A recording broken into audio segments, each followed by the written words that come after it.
Hello viewers, কেমন আছেন? আশা করি সকলেই খুব ভালো আছেন। আজ আমি আপনাদের বলবো একজন মেষরাশির জাতক অথবা জাতিকার সাথে অপর একজন মেষরাশির জাতক অথবা জাতিকার প্রেম সম্পর্ক কেমন হয়। একজন মেষরাশির ব্যক্তি স্বাধীন ইচ্ছাশক্তি সম্পন্ন ব্যক্তিত্বের অধিকারী।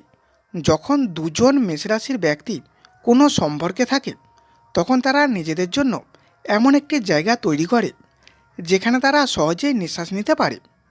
সন্দেহের অনুপস্থিতিতে তাদের আটক করার জন্য একজন প্রেমিক হিসাবে মেষরাশির ব্যক্তি খুবই অনুগত্য বোধ করে এবং চায় অন্য ব্যক্তি যেন তাদের এই অনুগত্যের উপর বিশ্বাস করে।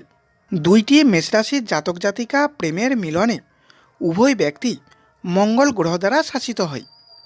এই একই রকমতা তাদের সহজেই একে অপরকে বুঝতে এবং স্বাধীন ধরনের প্রেমের জন্য তাদের চাহিদা বোঝার অনুমতি দেয়।